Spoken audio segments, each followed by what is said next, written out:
सारे रिश्ते लफ्ज़ से हैं, लफ्ज़ के हैं और लफ्ज़ में हैं, जो ख़याल भी हैं, तसव्वुर भी हैं और मायने भी। हम और तुम और वो सब जो हमारी बातें सुन रहे हैं, लफ्ज़ में सोचते हैं, लफ्ज़ की लज्जत में जीते हैं और लफ्ज़ की अज़ियत में मर जाते हैं।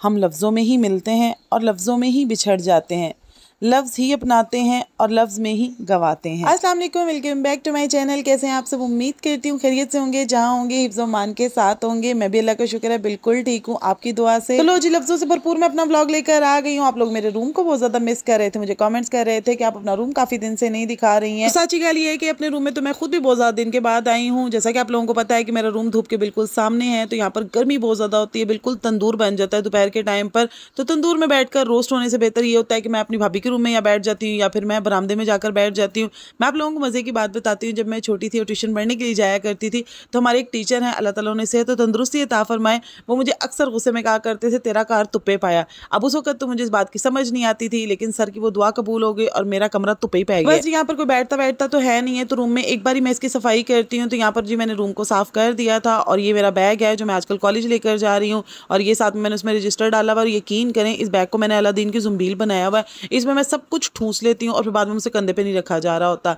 तो खैर जी, यहाँ पर मैं अब झाड़ू वगैरह मार दूंगी, तपड़ी नहीं मारूंगी। रूम वैसे भी बंद रहता है, कोई इतना खास गंदा था नहीं, सिर्फ ये थोड़ी बहुत चीज़ें थी जो मैंने डस्टिंग करते वक्त नीचे फेंक दी हैं। तो खैर जी, जो भी अल्लाह ताला का लाख लाख शुक्र है कि सर छुपाने के लिए कुछ तो मौजूद है। अच्छा, मैंने आप लोगों से ये कहा था कि हम लोगों ने घर भी चेंज करना है, लेकिन अभी तक हम लोगों को कोई ऐसा घर नहीं मिला है कि हम वहाँ पर शिफ्ट हो जाएं। कहीं पर रेंट बहुत ज़्यादा है, कहीं पर एडवांस बहुत ज़्यादा है, कहीं पर लोकेशन अच्छी नहीं है, कहीं पर रूम बहुत ज़्यादा कम है, इसलिए हम अभी तक अपनी काविशों में कामयाब नहीं हो सके हैं। खैर जी, सफाई करने के बाद मैंने नाश्ता नहीं करना था, मेरा ICT स्कैन था जो फास्टिंग पर होने वाला था। तो यहाँ पर जी मैं जा रही थी हॉस्पिटल, और रास्ते में आप लोगों को मैं लाहौर के नज़ारे दिखाती हुई जा रही हूँ कि लाहौर में आजकल कड़ाके की फिर से गर्मी स्टार्ट हो गई है। तो खैर जी, खुद को यही सोच सोच के तसल्ली देते रहते हैं कि बस ये 1 महीना रह गया, उसके बाद मौसम चेंज हो जाएगा, फिर 2-3 माह के लिए सर्दी आ जाएगी और उसके बाद फिर से गर्मी स्टार्ट हो जाएगी। मतलब मुझे गर्मी बिल्कुल भी पसंद नहीं है, लेकिन अम्मी मुझे बहुत ज़्यादा गुस्से होती है कि गर्मियों के बारे में ऐसे वर्ड्स मत यूज़ किया करो, क्योंकि बहुत से लोग हैं जिन्हें सर्दियाँ पसंद नहीं होती हैं और गर्मियों में आम पकते हैं, गंदम पकती है। अगर गर्मी ना आती तो आम कहाँ से आते, गंदम कहाँ से आती। खैर जो हॉस्पिटल में पहुंच चुकी हुई थी और गाड़ी वाले ने मैं बारी सूट दिया कि वॉक करती हुई अंदर चली जाए मैडम, क्योंकि अंदर स्टैंड पर मुझे पर्ची देनी पड़ेगी जो मुझे आप ही के खाते से काटनी पड़ेगी। तो मैंने कहा नहीं, आप यहीं से रुखसत हो जाए। यहाँ पर जी मैं स्लिप बनवा कर वेटिंग एरिया में बैठी हुई थी, अपने स्कैन का वेट कर रही थी कि कब मुझे आवाज़ देंगे कि आ जाए बीबी, मशीन के अंदर लेट जाए। यकीन करें, मुझे CT स्कैन करवाते वक्त इतनी घबराहट होती है ना,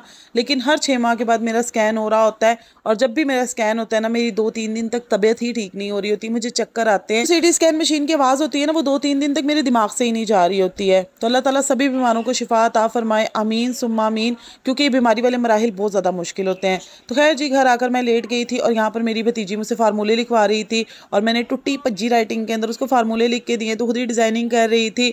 तो आज मेरी क्लास भी थी, तो ये मैंने ड्रेस निकाला था जिसको मैंने बिल्कुल भी प्रेस नहीं किया था, क्योंकि मैंने तबाया पहनना होता है। और ये मेरा ईद का ड्रेस है जो मैंने छोटी ईद के लिए बनवाया था, लेकिन ना मैंने इसे छोटी ईद पर पहना, ना मैंने इसे बड़ी ईद पर पहना। तो सोचा कि मैं इसको पहन ही लूं, अगले साल तक बेचारा गल सड़ ही जाएगा। और जिस बारिश के मैं बहुत ज़्यादा शिकवे कर रही थी ना कि बारिश नहीं हो रही है, लाहौर में बहुत ज़्यादा गर्मी हो रही है, तो बारिश हो गई थी। और ये अरफा टावर के बाहर के मनाजिर हैं कि वहाँ पर पानी खड़ा हुआ, मैं अपनी गली के शिकवे करती हूँ कि इधर गोडे गिट्टे वाटर खड़ा हो जाता है, यहाँ पे मुझे गोडे गिट्टे वाटर नजर आ रहा था। तो खैर जी, ऊंची दुकान फीका पकवान समझ के हम लोग भी अपने कॉलेज पहुंच ही गए। और मैंने आप लोगों से कहा था कि जिस दिन सिक्योरिटी चाचा की आंख चुकेगी उस दिन मैंने आप लोगों को अपने कॉलेज का बाहर का मंजर दिखाना है। चलिए जी, आपको भी अपने साथ किस्मत का धनी कर देती हूँ और फकरीम टावर के बाहर का मंजर आप लोग भी देख लें। मैंने यूं सर उठाकर जो ऊपर देखा ना, मुझे चक्कर आ गया। और मैं वैसे भी बड़ी स्पीड में चल रही थी कि कहीं सिक्योरिटी चाचा ही मुझे ना देख ले और मुझे कहेगा कि कैमरा इधर दे, आपने क्यों मोबाइल ऑन किया हुआ है। सिक्योरिटी चाचा चाय पीने में बड़े बिजी थे, यकीन करें मेरा दिल कर रहा था मैं उनसे चाय छीन लूं, लेकिन एनीवेज जी, हमारी 14 अगस्त की अभी तक सेलिब्रेशन ही नहीं जा रही है। अभी तक इन लोगों ने डेकोरेशन की हुई है।